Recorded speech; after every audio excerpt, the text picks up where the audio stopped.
não colaboram com isso.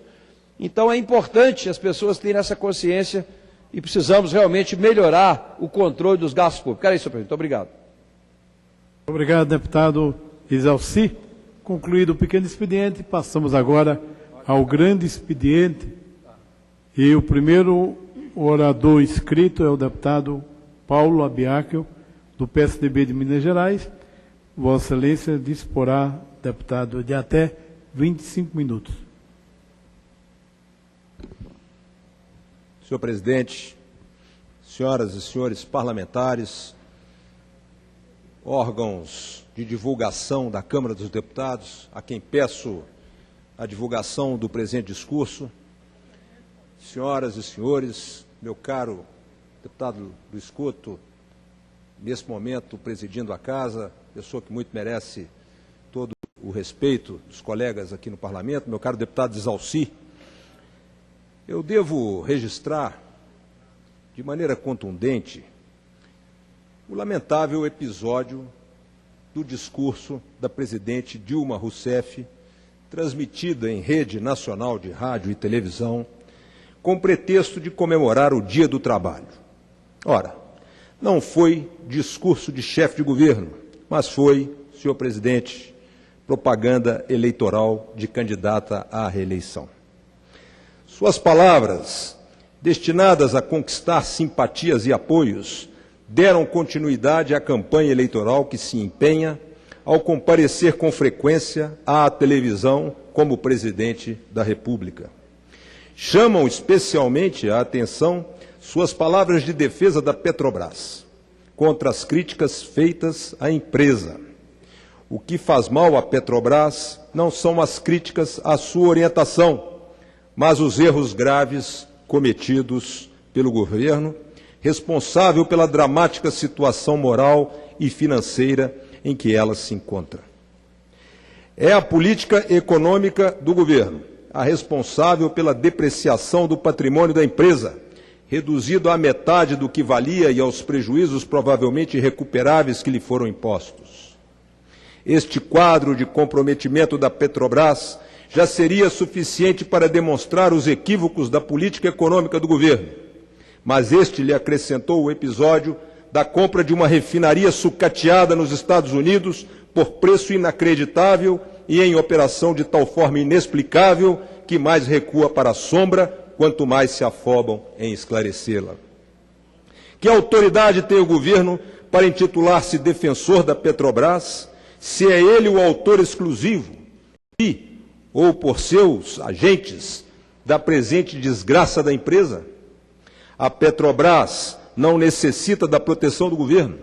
Precisa, sim, de quem a defenda do governo, que nela só intervém para comprometer sua eficiência, reduzir sua produção, abalar o seu crédito e, além de outros prejuízos, meu caro deputado Exalci, colocar em dúvida a competência profissional de seus técnicos. Não é por acaso que o governo enfrenta o severo julgamento do povo, traduzido na desestima das pesquisas de opinião. Infelizmente, há mais o que examinar entre os muitos equívocos de sua ação. Os documentos publicitários de promoção do Plano de Aceleração do Crescimento, de onde viriam obras há muito reclamadas pela infraestrutura, parecem recolhidas aos álbuns de recordação dos membros do governo. Ah, senhor presidente, entre eles, evidente incapacidade de retirada do papel das obras que prometem. E as que se salvam desses estudos infindáveis são paralisadas ou nem começam a ser construídas. As obras de transposição das águas do São Francisco são o mais visível exemplo dessa inoperância administrativa, arruinadas como se encontram pelo desinteresse ou incapacidade para concluí-las. Outra demonstração dos improvisos do governo é o quanto se gastou na elaboração de projetos que se mostrou inexequível. O trem de alta velocidade entre Rio e São Paulo, o famoso trem-bala, ainda sem 1 metro de trilho implantado, apesar das despesas que já acarretou. Diante do enfraquecimento da economia, da resistência e até do risco de aumento dos índices de inflação e principalmente em face dos primeiros e assustadores sinais de desemprego, esperava o país que a presidente explicasse as medidas destinadas a conter e a superar esses efeitos negativos da política econômica que adotou. A senhora presidente da República, no entanto, voltou-se para o mesmo equívoco em que incidira por ocasião das manifestações públicas ocorridas em junho do ano passado. Para livrar-se de explicações sobre a ineficiência do Executivo, insistiu na consulta nacional sobre a reforma política. Esta é, de fato, uma reforma pela qual todos ansiamos, convencidos como estamos das distorções do atual sistema de representação parlamentar. Mas é uma reforma que, lastimavelmente, habita o terreno das proposições vagas e difusas, exatamente como a propôs a presidente da República em seu discurso, sem definições, regras ou princípios que, uma vez propostas, possam ser respondidas em clareza. O que pretende a nação da presidente é a adaptação de sua política econômica às realidades que a ela claramente se opõem e de cujo contraste só resultou prejuízos para o país. As instituições políticas, necessitadas de reforma, bem ou mal funcionam e, apesar de seus defeitos, asseguram o funcionamento do regime democrático. Da economia não se pode dizer o mesmo. Vejam, da economia não se pode dizer o mesmo. Quanto mais gasta o governo na propaganda de seus supostos êxitos, mais se amesquinham as perspectivas do crescimento econômico, traduzido em um PIB desanimador. A produção do etanol entrou em colapso com o fechamento em cadeia das fábricas de sua produção, encontrando-se em recuperação judicial as poucas que escaparam da falência. Esse é outro efeito inegável da política econômica do governo, feita de voluntarismos, de inspiração súbitas, que custam caro ao país, como a desastrada intervenção no setor elétrico.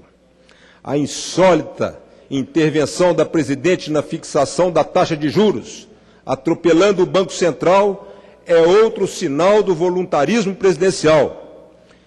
Como a economia não obedece a caprichos, a taxa voltou a subir e é hoje mais alta do que na época da posse da presidente.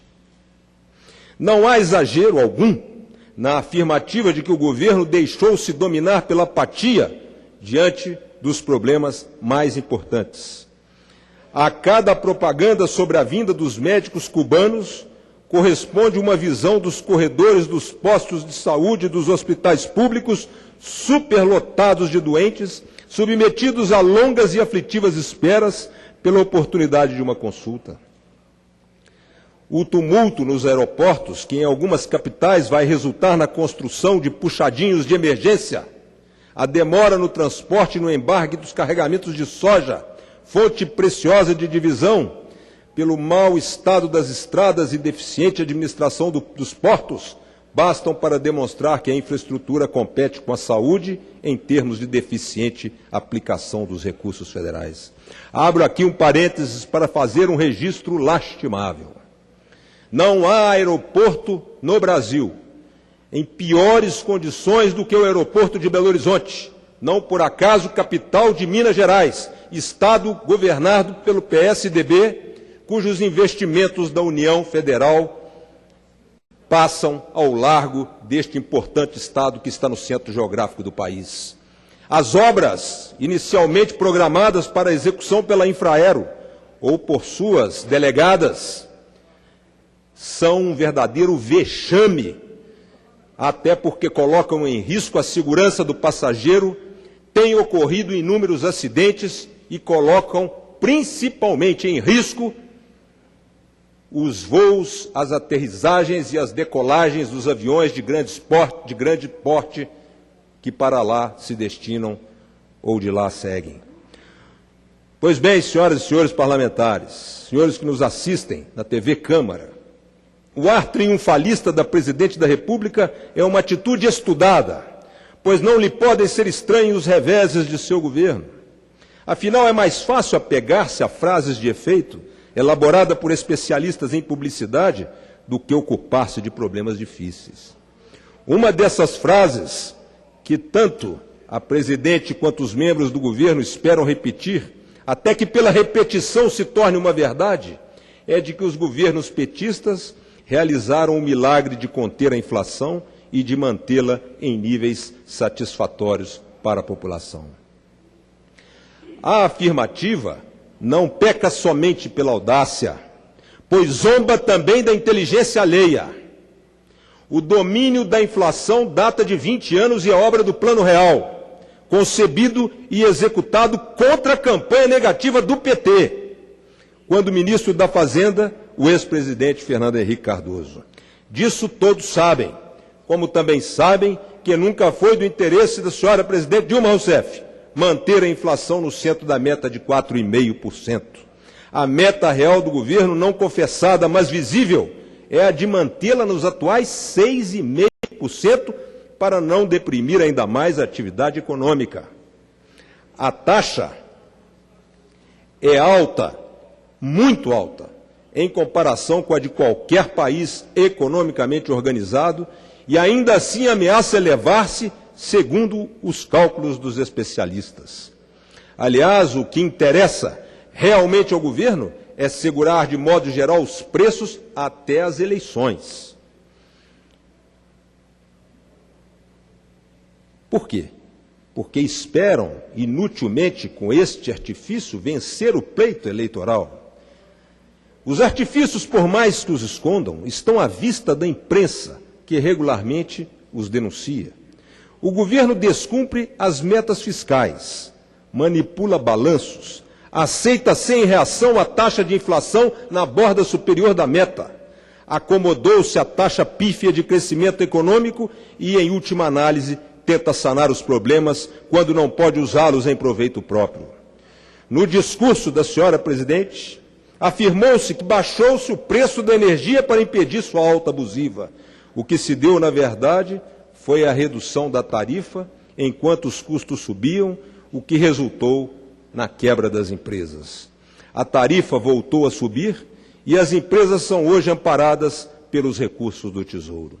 Na administração pública, não se conhece mágica tão onerosa para o contribuinte.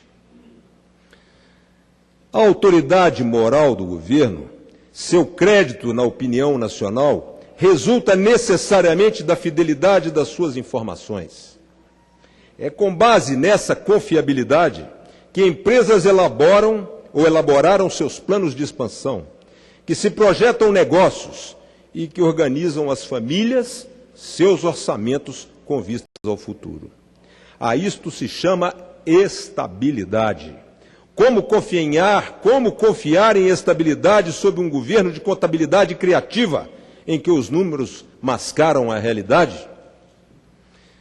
O jornal O Estado de São Paulo, em editorial recente, datado de 3 de maio do corrente, intitulado Contas Maquiadas, de novo, registra que começou mais cedo, neste ano, a maquiagem das contas públicas. Truque usado de forma cada vez mais escancarada pelas autoridades federais. Nele se demonstra, inicialmente, que essas autoridades, para fecharem o balanço de março com superávit, contabilizaram dividendos, receitas de concessões e taxas de fiscalização da Anatel, o que serviu também para tornar menos feios os números do primeiro trimestre, mas ainda foi insuficiente para ocultar a degradação das finanças federais, fecho aspas. Afirma o Estado de São Paulo. A análise precisa, minuciosa das contas oficiais do governo, feita pelo jornal, ilumina outros desvãos nos quais se operam as ginásticas da contabilidade do setor público, entre elas a destinação de 2,77 bilhões para cobertura parcial dos custos da desastrosa política de tarifas adotada pela presidente.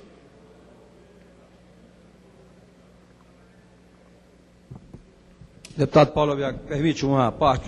Com muito prazer, deputado Exalci. Vossa Excelência tem o à parte. Primeiro quero parabenizar Melhor. Vossa Excelência pelo trabalho aqui na Câmara, que tão bem defende nosso Estado, querida Minas Gerais, e também o Brasil. Mas o tema que Vossa Excelência traz hoje aqui, inclusive depois de Vossa Excelência eu farei também o grande expediente, complementando essas informações, Vossa Excelência tem toda a razão. É incrível como este governo trabalha realmente o marketing, mas eu disse aqui uma certa vez exatamente, ninguém consegue